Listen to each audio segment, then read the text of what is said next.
그래서 성탄절에 말씀이 육신이 되셨다. 계속해 가면 사람이 되셨다 이 말이죠. 하나님이 사람이 되셨다. 그래서 갈라디아 사람 사도를 통해서 때가 참에 여자에게 나시고 율법 아래 나셨다. 율법 아래 나신 것은 모든 사람의 죄를 속량하시기 위해서다. 그리고 또 모든 사람을 하나님의 자녀로 삼기 위해서다. 이렇게 우리가 계속 살펴봤습니다. 그래서 예수님이 이제 시간이 지나서 어느 정도 좀 시간이 많이 흘러서 한 달 이상 시간이 지났습니다. 우리가 그런 이야기들을 좀 생각했는데 그때 이제 예루살렘 성전에 갑니다. 22절을 보면 모세의 법대로 정결 예식의 날이 참에 아기를 데리고 예루살렘에 올라가니 이렇게 말을 합니다. 이게 모세의 법입니다. 예수님도 법을 지켜야 했습니다. 왜냐하면 율법 아래에 났기 때문에 율법 위에 있을 수가 없죠. 사람으로 오시기 때문에 사람처럼 율법을 지켰습니다. 하나님이니까 율법 안 지켜도 됩니다. 죄가 없으니까 율법 안 지켜도 됩니다. 그런데 죄인인 것처럼 율법을 지켰습니다. 여기서 정결 예식은 특별히 마리아, 예수님의 어머니에 대한 이야기입니다. 예수님의 어머니가 예수님을 낳습니다. 그러면은 아들을 낳으면 여자는 부정을 탔습니다. 아기를 낳으면 부정을 탔는데 하나님 앞에 나갈 수가 없었습니다. 예배를 드릴 수가 없었는데 아들을 낳으면 7일 동안 이렇게 하나님 앞에 나갈 수가 없었습니다. 성경에 보면은 그렇게 남자 부정을 타서 그리고 나서 33일이 지나면 이제 하나님 앞에 나가서 하나님 앞에 예물을 드립니다. 그런 내용들이 그 갑주에 보면 22절 갑주 기억에 레위기 12장 2절에서 6절 사이에 나와 있습니다. 그러니까 사람이 여자가 아기를 낳으면은 이제 막 피도 많이 흘리고 그러니까 부정을 탔다. 이게 구약에는 그렇게 믿는 것 같아요. 부정을 타니까 아들이면은 7일 동안, 딸이면 2일이니까 14일 동안 부정을 탔습니다. 이 법이 좀 그렇죠. 그 다음에 며칠이 지난 다음에 하나님 앞에 나가냐면 33일이 지난 다음에 나가니까 41제가 여기서 22절에 얘기하는 정결 예식의 날입니다. 그러니까 아들 낳고 41째 되는 날 아기 엄마가 부정을 깨끗하게 받기 위해서 예물을 드리러 가게 됩니다. 딸이 나면 더 많죠. 14일 동안 부정을 타서 그 성경에 보면은 며칠 동안 못 나가냐면 66일입니다. 66일이 지난 후에 가게 됩니다. 그러면 며칠이죠? 80일이죠. 딱 2배입니다. 보니까 80일이 지난 다음에 하나님 앞에 이제 내가 부정하게 됐는데 깨끗하게 정결 예식을 하러 왔습니다 하고 예물을 드리게 됩니다. 그때를 얘기합니다.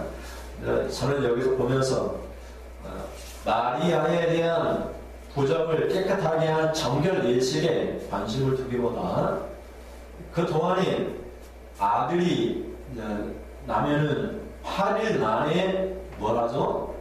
할례를 받습니다. 할례. 8일 만이라고 했으니까 8일 지나고 8일째 되는 날, 보통은 다 8일째 되는 날 할례를 받습니다. 그러니까 이 할례도 남자의 표피를 제거하는 거니까 더럽고 부정한 죄를 제거한다 이런 말입니다. 그럼 예수님이 죄가 있습니까 없습니까? 그런데도 표피를 제거합니다. 그러니까 죄를 제거한다, 더러움을 제거한다 이런 뜻이죠. 그러니까 예수님이 율법 아래에 나섰기 때문에 율법에 복종하셨습니다. 법대로. 그러니까 성경을 그대로 순종한 거죠. 성경을 떠나서도 않고 성경대로 그렇게 사신 것을 우리가 볼 수 있습니다. 율법 아래에 났기 때문에 그렇습니다. 그리고 쭉 보시면 23절에 보시면 23절 같이 읽겠습니다. 이는 주의 율법에 쓴 바 첫 해에 처음 난 남자마다 주의 거룩한 자가 하리라 한 대로 아기를 주께 드리고 이렇게 되어 있죠. 성경에서 이스라엘 백성들이 애굽에서 나올 때 애굽에 내린 마지막 재앙, 10번째 재앙이 장자의 죽음이죠. 장자의 죽음입니다. 그래 하나님이 모든 장자는 사람만 아니고 모든 첫 것은 초태생은 누구 것이라고 얘기합니까? 하나님의 것이다 이렇게 얘기하는 거예요. 그래서 마리아와 요셉이 아들 낳는데 이 아들이 뭡니까? 첫 아들이냐, 첫 아들. 그래서 이 예수님이 처음 난 아들이기 때문에 예수님을 뭐하러 지금 가는 겁니까? 하나님의 것이기 때문에 하나님께 뭐하러 가는 거죠? 번제를 드리러 가는 거죠. 번제를. 하나님께 번제로. 아브라함이 모리아산에서 그 사랑하는 독자 이삭을 번제로 드릴 때 어떻게 가죠? 나귀에다가 나무를 싣고 또 이삭을 데리고 가죠. 칼을 이렇게 번제단에 놓고 칼로 이렇게 이삭을 죽이려고 했을 때 네 손을 대지 마라 이렇게 하죠. 그래서 요셉과 마리아가 예수님을 어떻게 하는 거예요? 우리 그대로 믿음으로 한다면 아기 예수님을 번제로 드리려고 하는 거예요. 번제라고 하는 것은 모든 걸 태워 드린다 이 말이에요. 모든 거, 고기 같은 거, 짐승을 잡아 그 고기를 먹지 않아 화목 제물을 나눠 먹고 번제는 하나도 남김없이 다 불태워 드리는 것이죠. 그러니까 모든 짐승, 소는 송아지 첫 새끼는 누구 겁니까? 하나님의 것. 하나님께 불태워 드립니다. 그러면 사람은 처음 난 장자예요. 그 장자는 번제로 불태워 드려야 됩니까? 안 돼야 됩니까? 못 드리지 어떻게 드려요? 그래서 번제를 대신해서 드린다 해서 뭐라고 합니까? 대속 물을 하나님이 허락을 하신 거죠. 대신해서 어린 양이야 이렇게 다른 걸로 드리는 겁니다. 근데 짐승 중에서도 제가 몇 번 말씀드렸는데 대속물로 안 드려도 되는 그런 새끼가 있습니다. 그게 뭐라고 했습니까? 낙이라고 해요. 낙이. 낙이도 그때는 귀중한 운반 수단이었기 때문에 낙이 첫 새끼를 하나님 앞에 드리지 않고 어린 양으로 대신해서 드리게 했습니다. 사람도 장자 죽이면 안 되니까 대신해서 어린 양을 대신해서 죽게 만든 거죠.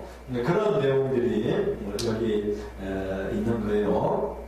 출애굽기 13장이 있는데 11절부터 13절 같이 읽어보시겠습니다. 출애굽기 13장 12절 시작. 너는 태에서 처음 난 모든 것과 네게 있는 가축의 태에서 처음 난 것을 다 구별하여 여호와께 드리라. 숫것은 여호와의 것이니라. 낙의 첫 새끼는 다 어린 양으로 대속할 것이요 그렇지 아니하려면 그 목을 꺾을 것이며 내 아들 중 처음 난 모든 자는 대속할지니라. 이 하나님이 얼마나 우리 인간을 사랑하셨습니까? 다 장자는 처음 난 큰아들은 번제로 하나님 앞에 드리는 게 하나님의 것이니까 내 것이 아니니까 하나님께 드려야 되는데 뭐라고 했습니까? 다 대속할 것이냐 이렇게 얘기하는 거예요. 그래서 낙이나 사람의 첫 아들은 대속할 것이냐 이렇게 말하고 있는 거예요. 근데 사실은 이 장자는 하나님의 것입니다 하고 하는 그런 믿음과 신앙이 있었던 거죠. 그래서 여기 23절에 그러기 위해서 23절이 그렇게 이런 주의 율법에 쓴 바 내 첫 해에서 처음 난 남자마다 주의 거룩한 자 주의 것이다 이런 말이에요. 그래서 아기를 주께 드리고 번제로 드리기 위해서 올라갔다 이런 말이에요. 그러니까 앞에서 얘기하는 아기를 출산하고 피를 흘렸기 때문에 부정타니까 그 부정탄 것을 깨끗하게 하기 위해서 40일 만에 이제 아기가 아들이니까 40일 만에 올라갈 때 예수님을 번제로 드렸다. 근데 예수님을 드릴 수 없으니까 어린 양을 대속해서 드렸다 이런 말이에요. 그것 속에 예수님이 어린 양으로 우리 모든 사람이 대속하게 오셨다고 하는 그런 의미가 좀 담겨져 있죠. 27절을 보시면 24절이죠. 24절 24절을 보시겠습니다.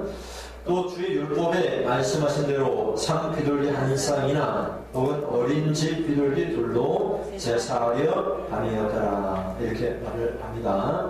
그래서 이 예수님의 부모님이 이렇게 이제 정결 예식을 할 때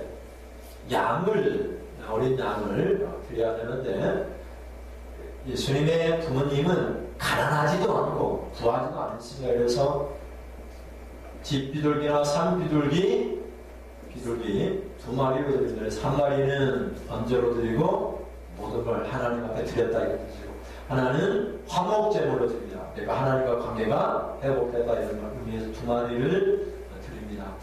만약에 부모님이 좀 넉넉했다 그러면 양을 드렸을 건데 넉넉하지 않아서 비둘기로 드렸다. 예수님이 넉넉하지 않은 집안에서 성장했다는 것을 우리가 암시적으로 알 수가 있습니다. 27절에 예수님의 부모가 율법에 관련된 행하고자 하여 예수님을 데리고 이제 예루살렘 성전으로 올라갔다. 그런 내용이 27절에 있습니다. 그 예루살렘 성전으로 올라가니까 그 성전에서 있었던 시몬이라는 사람이 그 예수를 보고 이제 하나님을 찬송하게 됩니다. 25절을 같이 읽어보시겠습니다. 25절 예루살렘에 시몬이라는 사람이 있으니 이 사람은 의롭고 경건하여 이스라엘 1호를 기다리는 자라 성령이 그 위에 계시더라. 여기서 이스라엘 1호는 메시아 그래서 예수님을 의미합니다. 예수님을 기다리는 사람이 있었는데 이 사람의 이름이 시몬이다 이런 말이에요. 근데 이 시몬이라는 사람은 의롭고 경건한 사람이다. 아무한테나 또 아무나 예수님 오시는 기다리지 않습니다. 아무에게나 예수님을 만날 수가 없어요.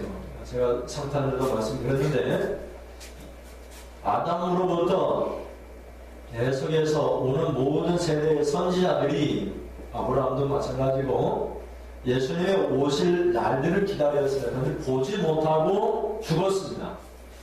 근데 본 사람이 이 시몬이라 이런 말이에요. 보고 싶었지만 못 봤다. 그래 모든 사람들이 예수님을 보고 싶었는데 못 보니까 대신해서 예표적으로 본 거예요. 어린 양을 잡으면서 본 거예요. 짐승을 잡으면서 예수님을 본 거예요. 아, 이 짐승은 내 죄를 감당하기 위해서 지금 죽는데 앞으로 오실 메시아가 예수님이 우리를 속량하기 위해서 오신다. 그것을 미리 본 거예요. 짐승은 그냥 짐승이 아니라 예수님으로 본 거예요. 예수님으로. 우리 여자의 모습으로 오실 십자가를 예수님을 본 거예요. 그래 구약에 있는 사람들의 믿음이 얼마나 대단합니까? 예수님 본 적도 없어요. 근데 멀리서 환영하면서 봤어요. 똑같아요. 구약에 있는 성도들은 앞으로 오실 메시아 예수님 어린 양을 기다리면서 믿었고 우리 신약시대에 있는 사람들은 이미 십자가에 죽으신 실제로 오신 하나님 예수님을 우리가 보고 또 들었고 그것을 우리가 믿는 거죠. 똑같은 믿음 다 예수님을 믿는 거예요. 구약에 있는 사람들도 어린 양을 잡으면서 이 예수님 내가 잡습니다. 내 죄 때문에 예수님이 죽습니다. 그런 의미로 드린 것이죠. 그래서 시몬에게 이렇게 시몬이 특별히 성령이 임하셔서 이렇게 예수님을 보지 않고는 죽지 않을 것이다. 26절부터 보시면 26절 그가 주위에 그리스도를 보기 전에는 죽지 아니하리라는 성령의 지시를 받았더니 그러니까 이 사람은 다른 선지자들은 다 보고 싶었지만 다 죽었어요. 근데 이 사람은 보지 않고는 죽을 수도 없는 사람이에요. 봐야만 죽는 사람. 그래 지금 얘기하는 게 뭐냐면 예수님을 딱 보고 내가 이제는 죽을 수 있구나 이렇게 얘기하는 거예요. 찬송하는데 내가 예수님 이제 봤으니까 내가 이제 죽는구나 이렇게 내가 죽을 수 있겠구나 그렇게 이제 얘기를 하는 거예요. 그래서 성경에 28절을 보면 시몬이 아기 예수님을 안고 찬송합니다. 그래서 29절에 보면 같이 읽겠습니다. 29절. 주제여 이제는 말씀하신 대로 종을 편안히 놓아주시는도다. 30절 내 눈이 주의 구원을 보았사오니. 31절 이는 만민 앞에 예비하신 것이요. 32절 이방을 비추는 빛이요 주의 백성 이스라엘의 영광이니라. 그래서 이제 내가 이제 편안히 이제 죽을 수 있습니다. 편안히 나를 놓아주세요. 이렇게 얘기합니다. 내 눈이 주의 구원, 메시아, 예수님, 육전에 입고 있다는 오신 예수님을 보았다. 이런 얘기예요. 시몬이 예수님을 본 것처럼 여러분도 예수님을 보셔야 돼요. 우리 안에 오신 예수님을 봐야 돼요. 그러니까 우리가 내 안에 계신 예수님을 보면은 우리가 나쁜 짓 못합니다. 함부로 생활 못합니다. 주님이 그 죄 때문에 십자가에 죽으셨는데 어떻게 또 죄를 지켰습니까? 우리가 의도적으로는 못 져요. 어쩔 수 없이 죄를 짓게 되는 경우는 있지만 내가 작심하고 죄를 못 져요. 그 죄 때문에 십자가에 예수를 죽으셨기 때문에. 자, 그래서 시몬이 그렇게 찬송합니다. 우리가 뭐 더 봐야 되겠지만 그 시몬이 하는 내용이 그 뒤에 가면은 35절에 보면 또 칼이 네 마음을 찌르듯 하리니, 마리아가 이제 예수의 십자가에 죽을 때 마음이 찌르는 그런 고통을 당한다. 이런 암시가 있습니다. 그래서 예수님, 아기 예수님 오신 것만 시몬을 본 것이 아니라 십자가에 죽으신 예수님까지 미리 여기서 예언을 하는 모습을 볼 수가 있습니다. 그리고 또 안나라는 사람이 나옵니다. 36절을 보시면 36절 같이 읽겠습니다. 또 아셀지파 가데의 딸 안나라는 선지자가 있어 나이가 매우 많았더라. 그가 결혼한 후 7일 동안 남편과 함께 살다가 37절 과부가 되고 84세가 되었더라. 이 사람이 성전을 떠나지 않고 주여로 금식하며 기도함으로 섬기더니, 끝까지 보시면 이 안나라는 사람은, 여기 보면 안나라는 사람은 결혼을 했는데 남편하고 몇 년 동안 살았습니까? 네? 7년이니까 7년하고 신혼생활하다가 8년째 되는 애 남편이 어떻게 했습니까? 8년이 죽었죠. 8년째 되는 애 남편이 죽었어요. 차별했어요. 그러게 과부가 됐죠. 그래서 몇 살까지 지금 산 거예요? 84세까지. 그래서 성경이 나이가 많은 여자 선지자다 이렇게 얘기합니다. 이 많은 기간 동안 이 여인은 뭘 했어요? 성전에서 주야로 금식하면서 기도했어요. 성전을 떠나가지 않고 주야로 기도했더니 이 안나 선지자에게도 예수님을 볼 수 있는 기회를 그렇게 주셨죠. 그러니까 우리 안에 주야 그 붙잡고 있으면 어떻게 떨어져? 우리 예수님, 내 안에 계신 예수님을 돌리면 어떻게 해야 돼요? 시몬처럼. 그러니까 시몬이 어떤 사람이라고 했습니까? 25절에 무겁고 경건하여 이로를 기다리는 자라. 그렇기 때문에 무겁고 경건해서 예수님을 기다리는 마음이 있어야지 내 안에 계신 예수님을 볼 수 있습니다. 또 안나처럼 밤낮 우리가 주님을 사모하고 살면 우리가 볼 수 있는 거죠. 내 안에 계신 예수님을 그렇게 봤다 이런 겁니다. 그래서 이 사람이 안나입니다. 안나. 84세 흔들어 보세요. 한명밖에 집사님은 안나야 안나. 이제 죽어도 돼. 죽어도 돼. 너가 아멘이네 아멘. 120살까지는 살아야지.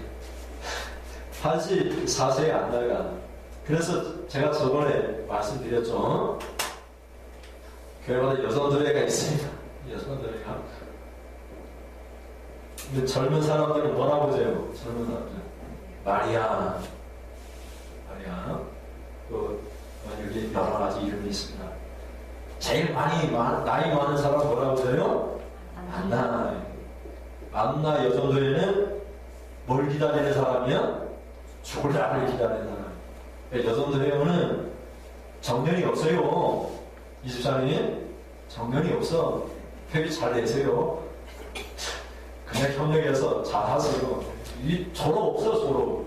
직분은 있을지 몰라도 여성들은 없어. 안 나도 84세까지 죽을 때까지 했어요. 그래서 다 이제 하는 일은 다르지만 안나 정도 되면은 식당 봉사하지 않아도 돼. 그냥 열심히 회비 잘 내고 같이 협력하고 그러면 돼. 우리 여자분들은 다 회원이에요. 같이 기도를 협력하고 같이 사시면 됩니다.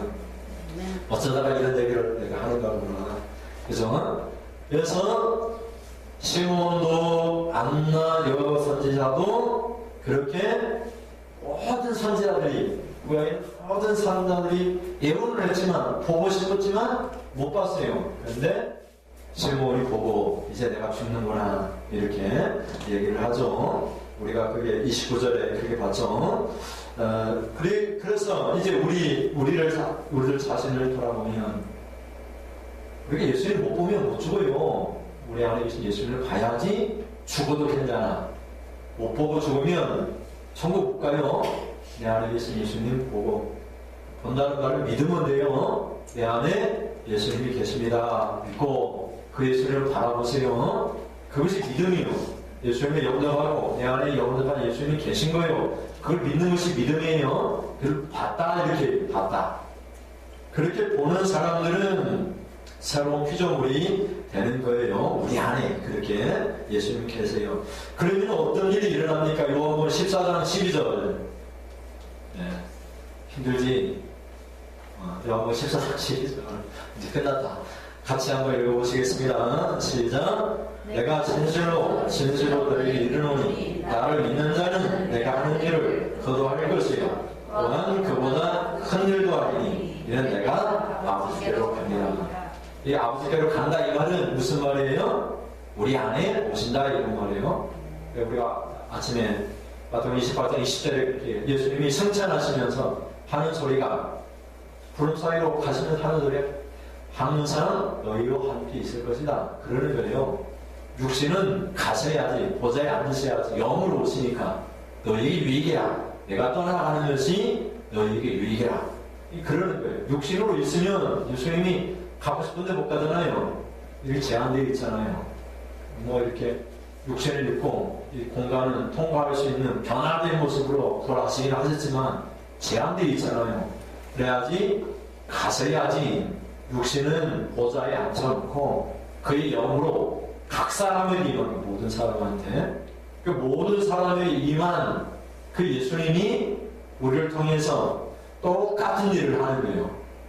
예수님은 똑같은 예수님이니까 예수님이 똑같은 일을 하고 이제 영으로 계시니까 육신이 있을 때마다 더 큰 일을 하는 거예요. 그것이 이제 그런 말이에요. 요한복음 14장 12절 같이 다시 읽어보시겠습니다.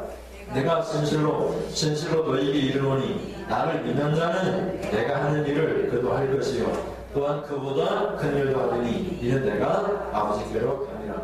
나를 믿는 자, 나를 영접한 자, 그 안에 예수님이 있는 자들은 내 안에 있는 예수님이 내 안에 있는 예수님이 일을 하는 거예요. 똑같은 일, 그도 할 것이요. 내 안에 있는 예수님이 육신의 거기에서 이제 완전히 영으로만 오시기 때문에 육신으로 계실 때보다 더 큰 일을 하는 거예요. 나를 통해서. 근데 예수님이 하신다 이렇게 말하지 않고 우리 안에 계시면서 너희가 한다. 너희가 나와 같은 일을 할 것이고 나보다 더 큰 일을 할 것이다. 이렇게 얘기를 하는 거예요. 그래서 사실은 내 안에 계신 성령님이 나를 통해서 하시는 거예요. 내가 떠나가는 것이 너희에게 유익이다. 이렇게 말씀하시는 거예요. 그러니까 지금이 어떻게 보면은 가장 복된 시대예요. 육신으로 오셨던 예수님과 함께 제자로 사는 것보다 지금이 가장 복된 시대예요. 성령으로 예수님이 오시기 때문에 못할 것이 없죠. 성령의 각종 은사들. 그 은사는 치유의 은사도 있고 방언의 은사도 있고 막 온갖 통역의 은사도 있고 온갖 것들이 은사들 성령의 열매도 있잖아요. 사랑과 희락과 화평과 뭐 이런 오래 참음과 자고 양성과 충성과 오리와 절제 이런 것들도 다 있잖아요. 그 성령을 우리 안에 예수님이 오신 거예요. 그런 믿음을 갖고 있으면 못하는 것이 없죠. 그러니까 내가 믿는 예수님이 어떤 분인가 내 안에 오신 그 예수님 그분이 지금 일하고 계신 예수님 그분이 지금 살아서 일하고 계신 나를 기도하시고 지금 나를 위해서 기도하는 로마서 8장에도 32절을 보면 예수님이 지금 우리를 기도하고 있어요. 우리를 기도하고 히브리서 7장 25절에도 그렇게 얘기하고 있고, 성령도 말할 수 없는 탄식으로 우리 친히 기도하고 있고, 예수님이 탄식하면서 기도하고 우리 안에서. 그러니 우리가 못할 게 뭐가 있겠어요? 우리 여러분들이 목사님 나를 기도해 주세요 그러는데 성령이 뭐라고 얘기해요? 내가 너를 위해 기도해 줄게 그러는 거예요. 목사님보다 더 이태하신 누가 성령님이 탄식하면서 너희를 기도해 줄게 그러는 거예요. 성령님이 기도해 주는데 못할 게 뭐가 있습니까? 우리는 그리스도는 그런 사람, 아주 대단한 사람입니다. 못할 것이 없어요. 우리 그리스도인들은 대단한 사람이에요. 이 84세 안나 여전대에 있는 우리 김기훈 집사님 못할 것이 없어요. 죽을 때까지 전도하세요. 그 사명이라고 하면 하나님이 생명 주시고 건강 주시는 날 하면 돼. 안 하면 죽는 거라 이제. 그냥 여러분 각자 주어져 오늘 현재 그 위치에서 내 안에 계신 예수님이 똑같은 일을 할 것이고 더 큰 일을 하신다. 그런 믿음 가지시고 내가 하는 건 아니고 내 안에 계신 예수님, 내가 그분을 믿고 그분을 영접했으니까 그분이 나를 통해서 나를 도구로 쓰셔서 나를 통로로 삼으셔서 더 큰 일을 육신을 계실 때보다 더 큰 일을 해주세요. 이런 믿음 가지시기를 주님의 이름으로 축원드립니다. 기도하겠습니다. 하나님, 이제 2015년도 마지막 주 주일 오후 예배 이렇게 마칩니다. 송문 영신 예배 이렇게 목요일날 있는데 수요 예배를 없애고 이렇게 목요일날 8시에 모여서 윷놀이도 하고 지나간 한 해 지나가고 있는 이 한 해를 우리가 감사하며 새해에는 더 큰 감사를 하나님께 드릴 수 있도록 또 축복도 합니다. 하나님 우리 성도 축복하여 주셔서 새해에는 더 은혜 생활, 감사 생활, 축복받는 생활할 수 있도록 도와주옵소서. 우리 중에 아무도 율법 아래 나신 예수님이 다 십자가를 지시고 율법 아래 있는 자를 다 자유케 하여 주셨는데 율법 때문에 법 때문에 하는 사람 없고 은혜로만 하게 하여 주옵소서. 은혜로만 예배 생활하고 은혜로만 봉사 생활하여서 할 때마다 기쁨과 감사가 넘치게 하여 주옵소서. 예수님의 이름으로 기도드립니다. 아멘.